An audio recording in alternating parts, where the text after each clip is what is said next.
Welcome everyone to the Ontario Caregiver Organization's webinar series. These webinars bring together caregivers and subject matter experts to explore topics of interest to caregivers. We do this to support and engage chosen family, friends, neighbors, really anyone who's caring for someone else. My name is Katie Muirhead and I'm going to be your moderator for today. And before we begin, I'd like to take a moment to acknowledge the lands that we're on today. And while we meet on a virtual platform with people joining us from across the province, I'd like to take a moment to acknowledge the importance of the land we each call home. I'm joining you today from the city of St. Catharines in the Niagara region, which is the traditional territory of the Haudenosaunee and Anishinaabe peoples. This territory is covered by the Upper Canada Treaties and is within the land protected by the Dish with One Spoon Wampum Agreement. Today, this gathering place is home to many First Nations, Métis, and Inuit peoples, and acknowledging this reminds us that our great standard of living is directly related to the resources and friendships of Indigenous people. If you would like to learn more about the lands you're joining from, you can learn more at native-land.ca. So our webinar today is called Q&A on Caregiver Mental Health. Caregiving can sometimes lead to feelings of stress, anxiety, burnout, and in more challenging situations, caregivers may also notice post-traumatic stress disorder, or PTSD, from their experiences. Today, we welcome back Dr. Patrick McGrath to answer some important questions that caregivers have shared with us in advance of this session. Dr. Patrick McGrath is a clinical psychologist and emeritus professor of psychiatry at Dalhousie University and a scientist at the IWK Health Center, where his research is based. He is an adjunct professor of psychiatry at the University of Ottawa, and he frequently treats caregivers with anxiety in his private practice. So I want to welcome you back, Dr. McGrath. Thank you so much for taking time to answer all of these questions today from our caregivers. Before we dive into the questions that folks have submitted, though, I'd like to just invite you to share any opening remarks or thoughts just before we get started. Well, thank you very much. It's always a privilege to work with you. The thing that I want to emphasize today and put context around is that being caregiver is a huge challenge. And, I've had some experience with being a caregiver, and I'm currently doing some caregiving for one of my brothers. The problem is that socially, the role of being a caregiver is not highly valued. What are you doing? Oh, are you a doctor, a lawyer? No, I'm just a caregiver. And I think we have to understand that that's not representative of the value of caregiving, but it is common. The thing is that the other thing is that there's not enough resources. Every time there might be a small increment in a government program or something like that, or it just doesn't meet the need. And these days, when it's so hard for many people to get a primary care practitioner, a family doctor, or a nurse practitioner, it's even more difficult. And finally, I think we have to put everything that we talk about in the context that caregiving is not like any other job. It's very demanding. It can be 24/7, and there's no holidays for many caregivers, no way of putting it in. It's not just a job, it's a whole way of life. And so if I make some suggestions and they seem to be a little bit difficult to do, I understand the context, but I'll still make some suggestions and some ideas. Thank you for that. Yes. Thank you. And yes, caregiving is complicated and it's so unique to each person. And we all might have, similar diagnoses or needs that we're supporting, but our experiences are so unique. And so we're also keeping that in mind in our session today, and that what works for one person may not work for others, and one's experience may look very different from someone else's. So what we've done today is try to clump the questions that have come through into different categories, because we've had some great information and questions come through from our caregivers. And the first category we're going to sort of think about, of course, is managing and supporting our own mental health as a caregiver while taking care of someone else. And so through our session today for our audience, Dr. McGrath is going to speak to things from the clinical side of the work. He is our subject matter expert and clinician here. And if there are programs, services, or resources that are available to all of you as caregivers through OCO, our fabulous team behind the scenes is going to put those into the chat box as reference points for you as well. So our first question is, we often have caregivers who are caring for others while they cope with or manage their own mental health or their own physical health needs.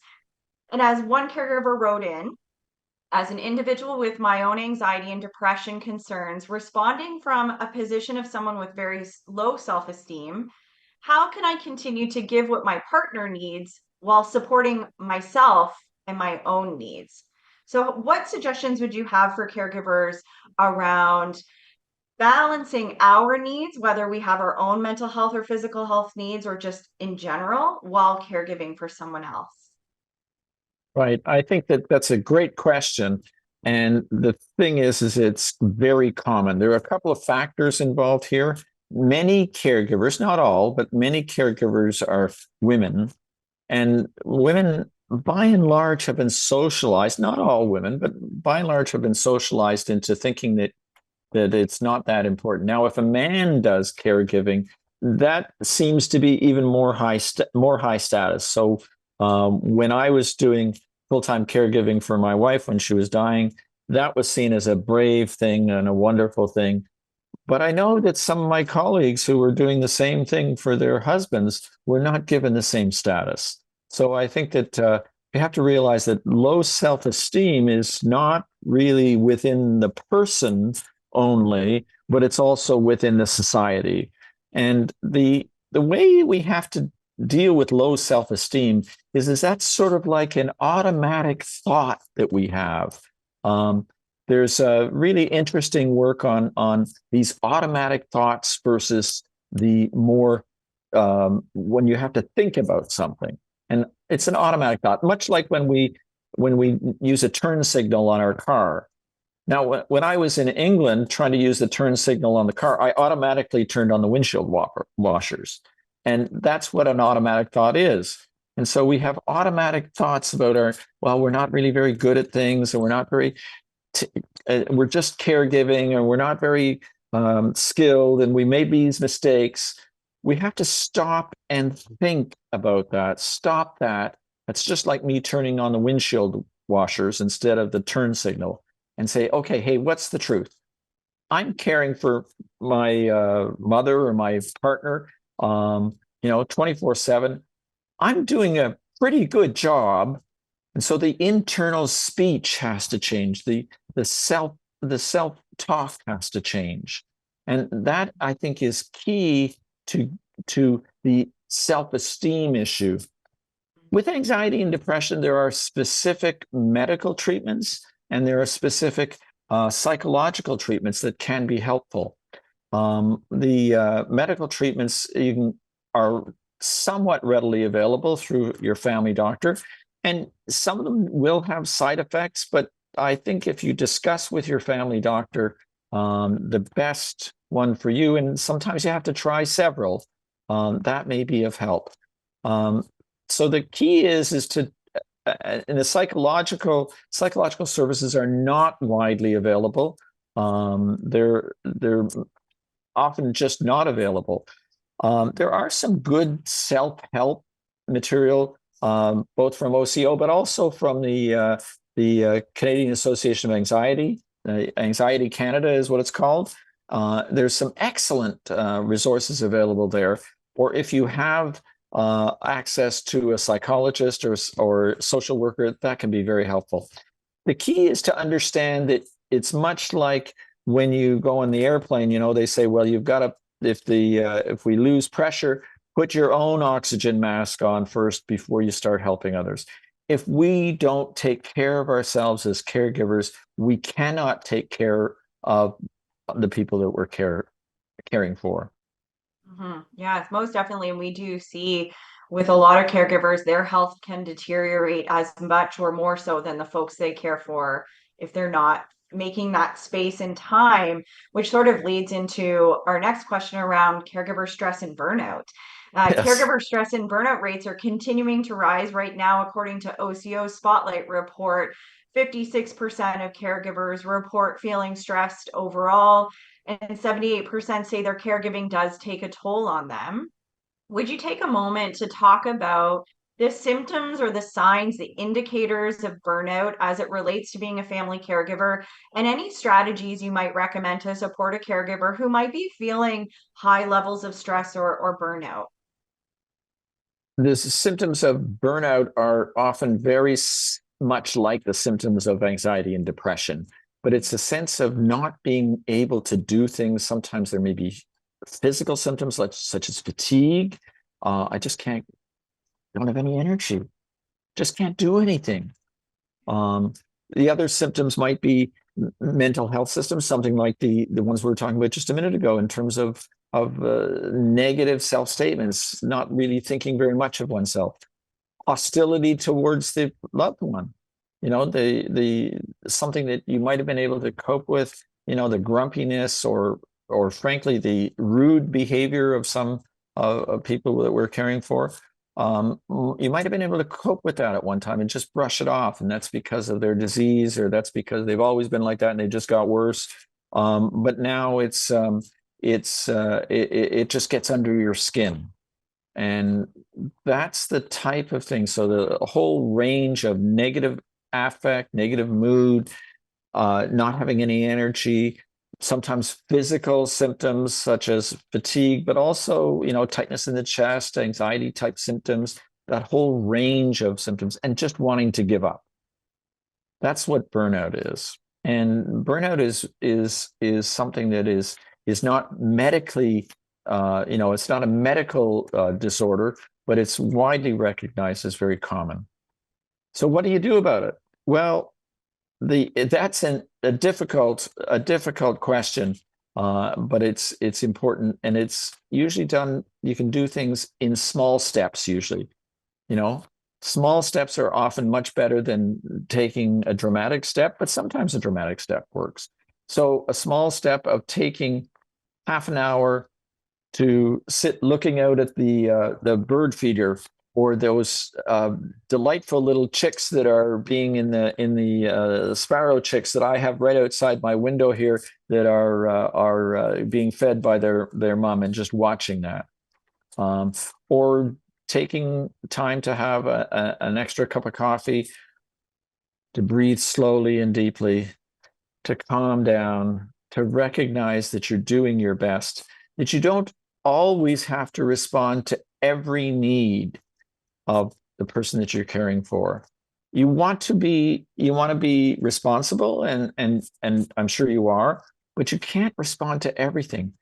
And if you try and be perfect, you can't do it. There's no such thing as perfect caregiving.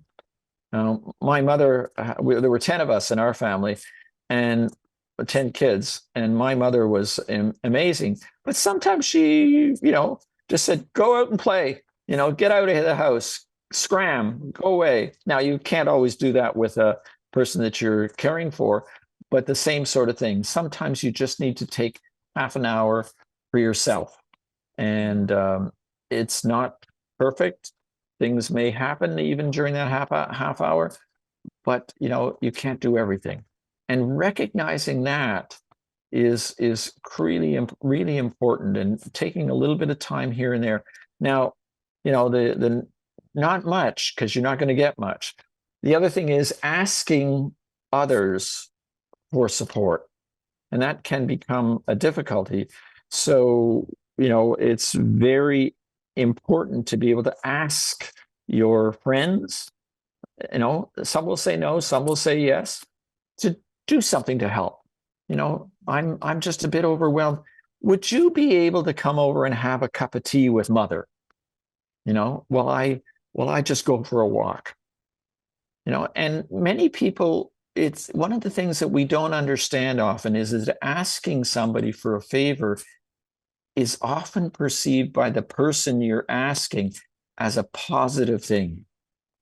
It's not always, but it's often perceived as a positive thing. It's not a burden. It's a vote of confidence. It's a request. It's a really positive request. That's something like that.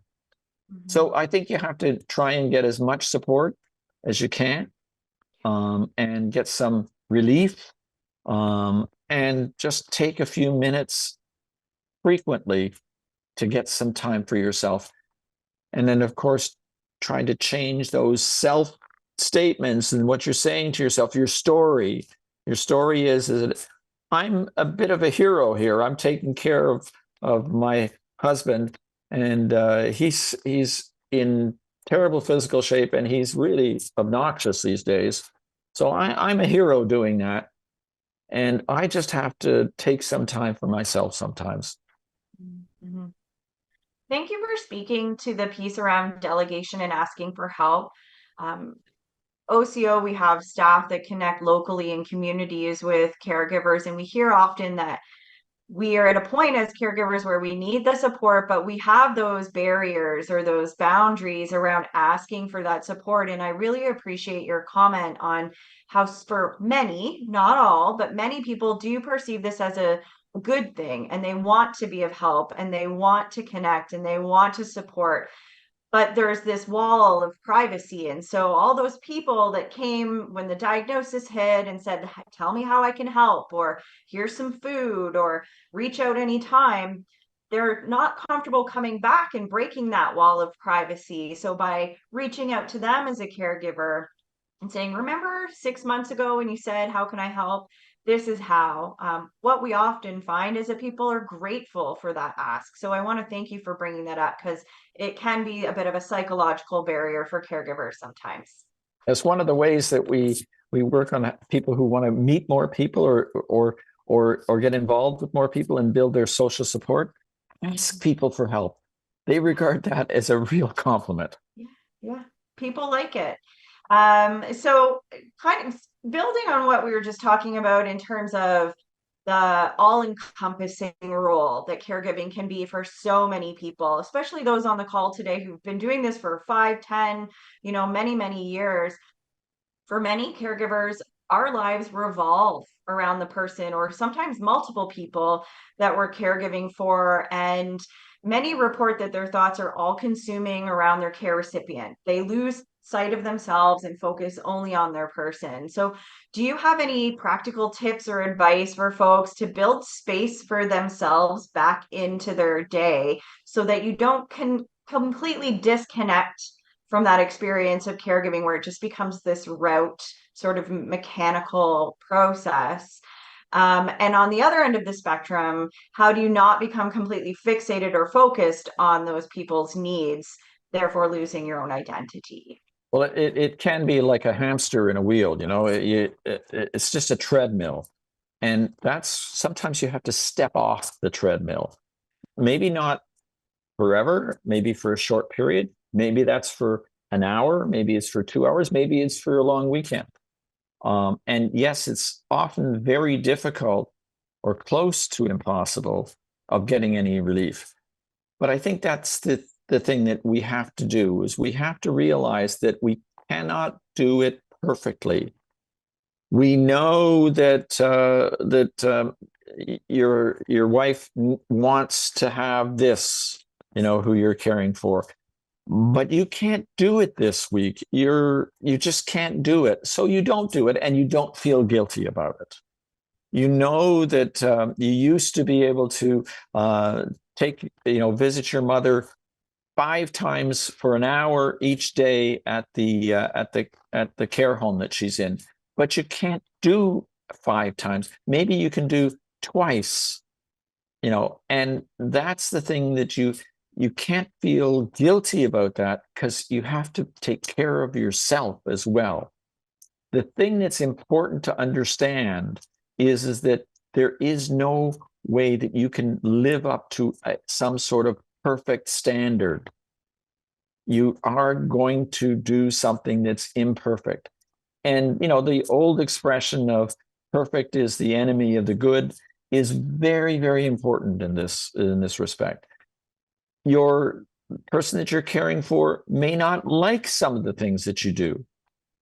You know, they may resent that you have somebody coming in. I don't want anybody in my house.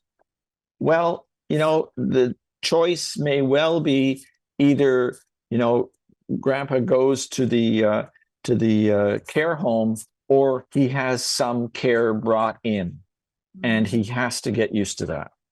You know, it's not a matter of dictating somebody else dictating what's possible. You have to realistically appraise what's possible, because the demands are impossible to meet. The demands can never be met. And what you have to do is choose what demands, what possible demands are going to be made, and what you can do. So I think that a lot of it is almost an assertiveness by the caregiver, not being mean. So many caregivers are generous, and to a fault generous, and that just wears them down too much. But again, as I said right at the beginning, in the context of our society does not value caregiving, in the context that the resources are frequently not available, and that you may have a very demanding person that you're caring for. You're going to disappoint some people, but the most important thing is you have to take care of your own needs so that you can be of help to those that you're caring for. Absolutely. Yeah. And I think as caregivers, we are not perfect. No one is a perfect being. Thank And I goodness. feel, yes, thank goodness. Exactly. And it's what makes our community so rich and wonderful. And I think that sometimes as caregivers, we feel like we need to be perfect and we have to know everything. And we're not all healthcare providers and navigators and advocates. And there is no handbook that comes when you become a caregiver. They don't say this is everything you need to know. And so it's providing yourself with a bit of grace, I think, as well as a caregiver, to say, I didn't know that, and that's okay. So it is a challenge I hear a lot from folks around wanting to be the perfect caregiver, knowing all of the answers, but we're all learning as we go. The caregiver handbook would be 6,000 pages. Yeah. And the thing is that it's not, it's just not possible to know everything. And it's not possible sometimes to do the things that you would like to do, even if they're not perfect. You would like to be able to have mom's favorite meal, or your child wants to, who needs extra caregiving, wants to do this. Well, you can't always do it. And you have to be willing to say that, first of all, to yourself, and then to the person that you're caring for. Absolutely. So our next question is a bit of a practical one around medication. So again, folks, we cannot prescribe, diagnose, or pick on one particular circumstance. One thing does not always match someone else's, but we had a question come in. And I'll give a bit of a scenario where this is a person who's a caregiver for their spouse, and most days they're coping well. And then they have bad days where they lose it. If their husband is not doing well, they don't do well. Sometimes it provides feelings of helplessness and feeling incompetent, like I don't have all the answers, and it reduces them to tears. And their question is really around, at what point should caregivers, or in this case, this person, be considering medication to support their own mental health and well-being? Okay, so the medication for depression and anxiety is limited. Okay, it's not perfect by any means, but it's not awful either. And you have to, like most solutions in life, you have to figure out whether or not it's good enough, or whether or not it's acceptable to you. Now, some people have the problem of always rushing to a medication for everything. Okay, but some people have the other problem of thinking that medication is unnatural, shouldn't be done, and we shouldn't have any. I shouldn't take any medication. Those questions are best discussed with your family doctor or nurse practitioner. There's no good answer to that of when. If it's interfering with your life, if it's interfering with your functioning, if my crying jag happens only once every 3 weeks and I can get over it in 10, 15 minutes after I stop crying, then probably I don't need medication the rest of the time. And there's no specific medication for that, but for anxiety and depression. The most common medications are the SSRIs and the related drugs. They have side effects. They're not perfect. They don't always work for everybody, but they're not bad medications either. So talk to your family doctor or nurse practitioner about that. If you can't get that, talk to a pharmacist about the whole idea. And often pharmacists are another resource that are very helpful. So medication if necessary, but not necessarily medication.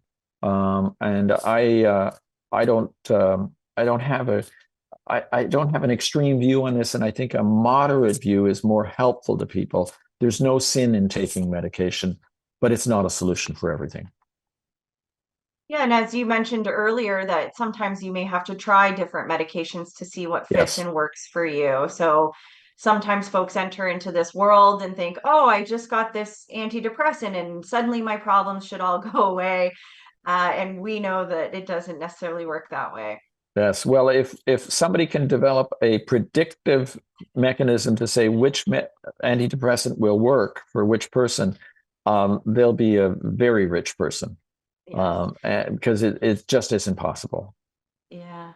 And I often consider medication a tool, right? So it can be a tool to support along with all the other tools in your toolbox. So we saw my colleague Marnie shared in the chat a number of programs and services that are available through OCO, our SCALE program, our peer support, other education sessions and information that's available. So these are also tools that you can use in your toolbox to seek peer support and connection, get further guidance and instruction from registered professionals like Dr. McGrath to keep you healthy, full, replenished in your caregiving experience. So a tough question that we do get, and I think it's important that we ask some of the tough questions today because this is the reality of caregiving. Sometimes for some of us, caregiving can be so overwhelming that we don't feel like we can keep doing it anymore. And there are many caregivers out there who have the thoughts of when should I be stepping back? Maybe this just isn't for me. When do I stop caregiving? And I wonder if you have any thoughts or comments for any of our guests here who are having these questions in their minds around when do I know when it's time to maybe take a step back from a caregiving situation? Well, that is a tough question. And the first thing is to understand that it's a valid question. Mm-hmm. It's a valid question to ask yourself, and it's a valid question that you're going to have to answer. And it's not an easy one. So when do I have my person that I'm caring for, say go into an assisted living situation where there are professional caregivers? That's probably one of the most common things. When does mom go to the old folks home? And there's no good answer to that. Part of it will be, of course, is what the person who you're caring for wants to do. And many people who are being cared for will say, okay, I don't want to be a burden. I don't want you to be woken up at night. I don't want that. I want to go. I want to go to the to that home down the street or across the town. I want to go there. We have enough money. I can go there. And sometimes people who are delivering the caregiving say, oh, no. I promised that I would take care of you no matter what. Well, you have to, first of all, have a frank discussion with the person you're caring for. And they may be ready to move. They may be ready for you to step back. Now, sometimes stepping back means that you have a professional, if you have enough money and enough resources, then you have professional people come in and and take over. That's fine too. So the other thing is, the more difficult situation in some ways is when you have the situation where you're saying that, okay, John, it's time for you to go to the assisted living situation. And John says, no way, I don't want to go there. I can't go there. I won't go there. And then what do you do? If it's a spouse or a child, it may not be very possible to do that. Now, and we're talking in both of those situations when the person has the capability of having the discussion. There's situations with dementia, for example, which is an increasing problem, where you can't ask those questions, you can't have those discussions. And you're going to have those discussions. It's better if you can have somebody to talk with who is impartial and fair. You don't want to talk to somebody who says, oh, no, you should take care of mother all for the next 20 years. That's your responsibility. Maybe a family doctor, maybe a clergyman, maybe a trusted friend, another caregiver who can have a fair balance of that. If it's one day that you feel that way, that is not a good indication. That something has to change. If it's been happening for a long time, weeks or months, then you have the responsibility to answer that question.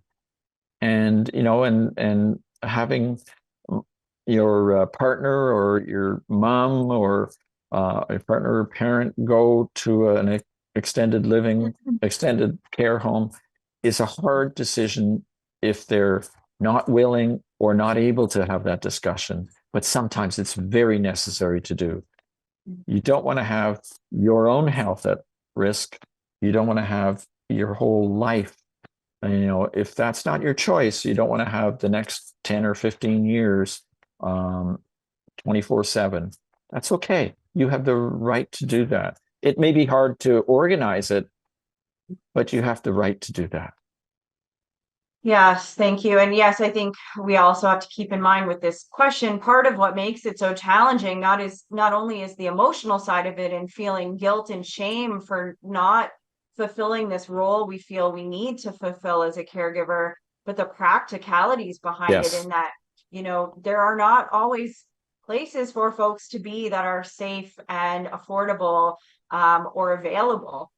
Yes. For them. And so this was part of what makes caregiving so challenging, is that there's not always a plan B or an option C. And one of the things that we talk a lot with caregivers about is advanced care planning and thinking about things as much as one can in the short, medium, and long term, because circumstances can change and we have to do our best to find a plan with what's available now. And so I do want to acknowledge to folks that, we know that it's easier said than done. Absolutely. It is not something that we can just sort of one day decide. There are tools and resources, though, available to start thinking about these things and having these conversations where applicable. And certainly we always want to keep top of mind our well-being as caregivers. And as we talked about at the beginning, if we're not well, they're not well. And we know from a research perspective, patient outcomes improve when caregiver health is good. So Right. it's certainly and a challenging. sometimes it's an issue of actual safety of the caregiver, but safety of the person being cared for. And if they're not safe and you can't provide a safe situation, then the situation has to change. But I think it's really important to acknowledge that these, on a practical point of view, these are difficult things to arrange, difficult things to do. And from a psychological point of view, it's difficult too. But guilt and shame have really no place. That's not part of the equation. It's not shameful. You shouldn't feel guilty about providing a safe environment, an environment where you can be safe and your person that you're caring for can be safe. That's not shameful. It's difficult. Difficult. And the other side of guilt and shame and ways that we talk about supporting folks who feel that way are building some healthy practices around their perception and experience of caregiving. And some of those pieces are resiliency and self-compassion, and using these as tools to support us during these really difficult moments. So let's take a moment now to shift gears and talk a little bit more about resiliency and self-compassion. And so my first question to you is really, how do we cultivate emotional intelligence? How do we build resiliency and practice self-compassion? And why is this so important as a caregiver? Well, I think you have to go back to some of the things we were talking about before. It's small steps. Small steps are the most important ones. Small changes in what you're doing and small changes in what you're thinking are important. So the self-compassion, the resiliency, asking people for help, getting time for yourself, small changes are really important. There's no easy solution to this. The thing that you should be aware of, though, is if you're beginning to think these negative thoughts about yourself and about your situation that are really extreme at times, then you have to get help. You can't do it on your own entirely.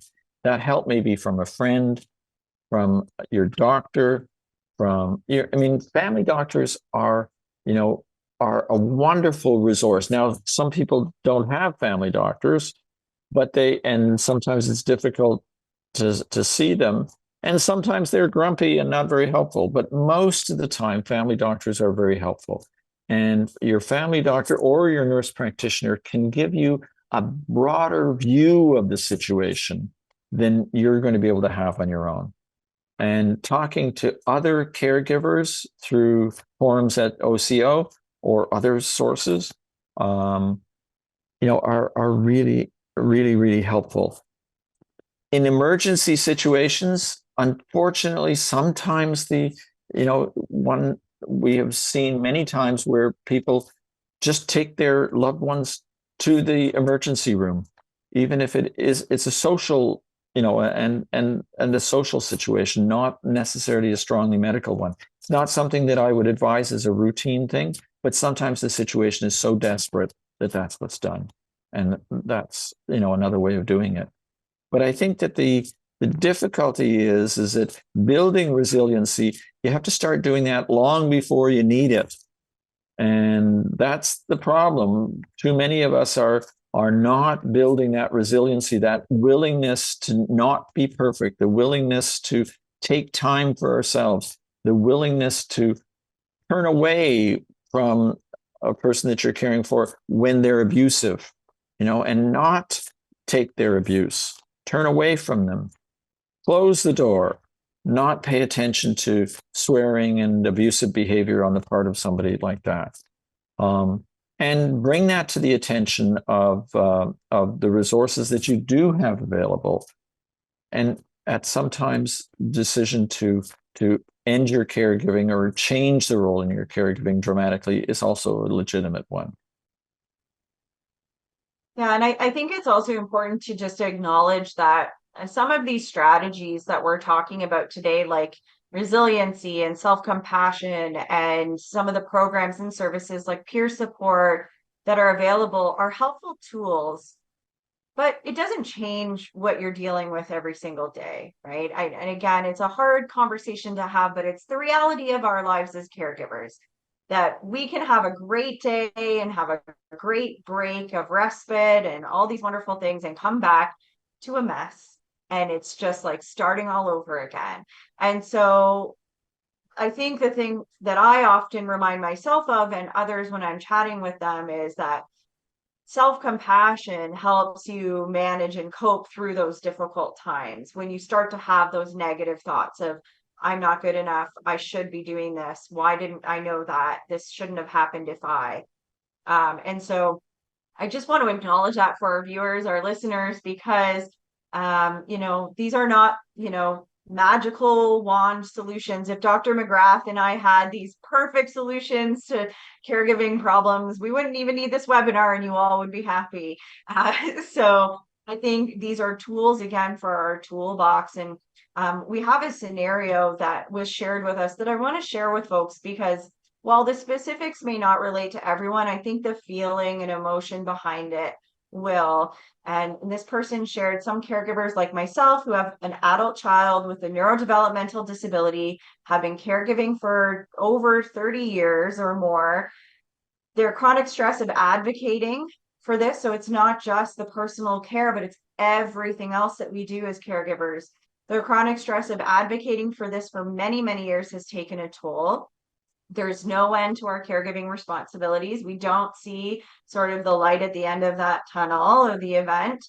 So what are some of the question they have is, what are some of the risk factors for caregiving like that scenario? And what recommendations do you have to balance, again, this balancing act, our own self-care, knowing that there's insufficient supports? We're seeing this in the chat. We don't have access to this. This may not be as available as we think. So how do we balance it, knowing that this is what we're dealing with? There's not perfect supports. We don't get 24 hours a day and full-time respite. And maybe sort of thinking about how resiliency and self-compassion can ease that ever so slightly. Yeah, I think that's really important. I remember one time talking with a caregiver of a neurodevelopmentally delayed child. We would have been done a fair amount of research on those issues, and I was saying something before our meeting about PTSD. I had been looking at some research on PTSD and doing some, and she says, "Well, why aren't you studying us?" And I said, "Well, what do you mean? We are doing a study on this other aspect." And she said, No. We have PTSD. I said, "You do?" I mean, I was pretty stupid, I don't know. I don't always understand things. She says, "Just think about it, Patrick. Our babies are born, and within seconds, they're whisked away from us and put in the NICU because they're not well. And probably 2 or 3 incidents in the NICU, they may be at risk of dying. So we go through that. Then they come to our home. Then they come home with us. And then something happens. They aspirate and they're rushed to hospital, and maybe in the PICU now, in the pediatric intensive care unit. And again, there may be several times, and this may be repeated dozens and dozens and dozens of times. And then, they get big and strong and they assault us, or they assault our other children or other people. And we have to deal sometimes, with that or with the police or whatever. And then we have to, worry about the fact that they're probably going to outlive us as we get old. And I'm getting old and frail, and I physically can't handle them. And we did a large survey of caregivers of neurodevelopmental disordered kids, and we found that a very high percentage of these individuals, and the literature supports this, but we added to the literature, a very high percentage had depression, anxiety, and PTSD. And then we did a treatment study and found that we could actually treat PTSD. And the treatments for PTSD are both medication, but also psychological interventions, and they're actually quite effective. And so we've been doing that, and we're trying to get that incorporated into some of the provincial programs, but haven't been successful at this point in time, the treatment of PTSD. So it's the challenges with children who are neurodevelopmentally delayed are considerable when they have serious delays. And the things that most of my friends and colleagues who have children in that situation is that they found helpful is getting support from other parents who are in the same situation, because often they will know, making sure that you use all of the provincial or federal programs that are available, but there aren't sufficient. And sometimes, they have to, and they need care that's beyond what you can give. And that may mean having professional caregivers come in, or that may mean having your child go to an institution, or an institution, I mean a care home. The institutions, the care homes available are not ideal, but the situation has changed a lot in the last 20 or 30 years, and situations are a lot better than they used to be. It used to be that as a country, we warehoused people who had neurodevelopmental problems, severe neurodevelopmental problems. We don't do that as much, although some care homes are not ideal, and it's difficult for a child, a young adult with neurodevelopmental problems to be in a home where everybody else is 80 or 90. But there are some opportunities, and there are support groups that are available, and people that are really incredibly good at advocating. And of course, that's what we also need to support, is those who advocate for better care, better government programs, better resources. But it's a somewhat smaller group than caregivers dealing with the frailty of old age, but it's a very, very important group, and these people are very severely affected by the demands, which are often incredible. I don't have a solution, but we do have the best ideas are to band together, to get some help from other people, to not blame yourself when you have to make decisions, and to do these approaches. And oftentimes, people in their 60s or 70s are taking care of their children who are in their 40s and having severe problems, and they have their own challenges, and it is not an easy situation.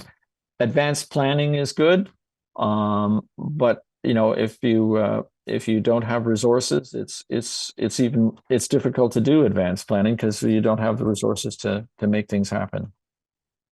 Yeah, and I think it's an illustration of a population of folks that really have high needs, and it takes a significant toll. And I thank you for sharing the piece around PTSD. For folks interested in learning more about that, we did a webinar with Dr. McGrath on PTSD and caregiving. It's recorded and available on our YouTube channel. So if folks want to learn more about PTSD and caregiving, you can check that out as well.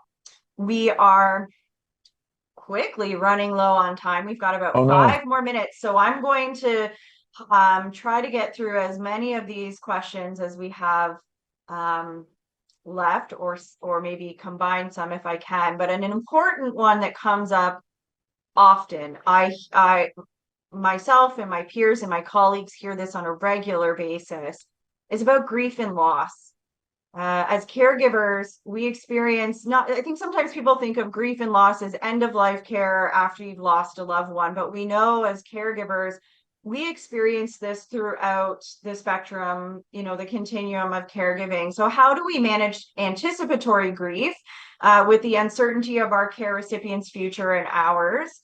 And for folks that may not know, can you describe what anticipatory grief is and provide some strategies for that? Right. Well, the problem with, you have somebody that you're caring for that for instance, with dementia, early stages, where it's going. They may even know where it's going. And for example, one of the most common situations is you've lost, in some ways, your partner, your spouse or your partner who who at one time was an equal and you would do things together and have fun, and you've lost that. And the loss is gradual. So you know where it's going, that you're getting more and more. And you feel not only for what you've lost now, but what you're going to lose in the future. The challenge is to try and stay in the present rather than anticipating the future, because you can't do much about it, and you have to. It's the all of your plans that you had for the future are not going to happen. You're not going to be able to take those trips. You're going to have to. You're going to have to be, because the person you're caring for isn't able to do that European cruise. And so what I noticed when you have to have hope, but you change what you have hope for. In the beginning stages, you may hope that the diagnosis was wrong and they'll find something that there's a cure for it. You may still have some hope that there's a cure, but you know that there's not going to be a cure. And so your hope changes for maybe some good times, and maybe the European cruise isn't on, but then you have the possibility of doing some other things. Maybe walking in the park can become the thing that you do together instead of playing chess like you used to. It's really important to recognize that you have to change your goals, change what your aspirations are. Because, at one time, for example, when my wife was dying of, had cancer, and we hoped for a cure, we hoped that it would work out. And we tried different treatments, and then it became clear that that wasn't the case. And so we changed our hope. She never lost hope. She kept on having hope. And, in the end, it was hope that it would be over soon. And that was difficult. But it's important, to have that, to also talk to other people, to share those feelings that are sort of forbidden. You're not supposed to think about those things. You're not supposed to hope that your person that you're caring for, maybe your partner for, 20, 30, 40 years, you may sometimes hope that they're going to die soon because they can be put out of their grief and out of their misery. Those are all legitimate feelings. So sharing the burden makes the burden less. It's really important to do that. Living in the moment rather than anticipating, shifting your goals, shifting your aspirations and what you hope for, and at the same time is maintaining, as with other grief, maintaining some things that are the things that you're doing that are still normal, not being totally consumed by this situation, but maintain some of those things that you're doing and really get that through the day, so that you're not just grieving, you're also doing things that are more rewarding. And that may be only a very small part of your day, but you have to find those.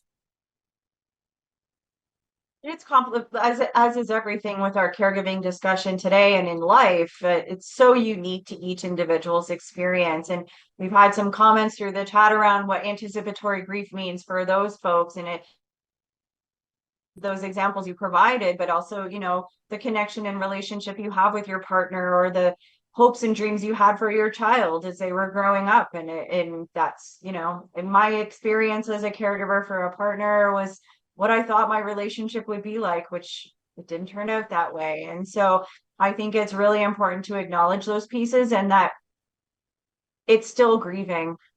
Oftentimes we can't put a name to what we're feeling, and it turns into anger and resentment and frustration. But what a lot of the times it really is grief, and how you're expressing grief for what you thought things were going to look like. Right. So Marnie did share in our chat box link to our grief and web page, and we will share all of the resources that folks have provided and any additional resources to folks in the post webinar email. So don't worry, people listening in and following along in the chat, you will get those resources. We won't leave you hanging and having to do your own administration. You do that enough already as caregivers. Unfortunately, we only have 3 minutes left. So we have several questions that we didn't get to, but what I'm going to suggest we do, because we're sending out this recording and a number of resources afterwards, some of the questions that were left were really around common feelings that we feel, like guilt and resentment, frustration. We've talked a little bit about this today, and Marnie's shared in the chat a program that we offer called Scale.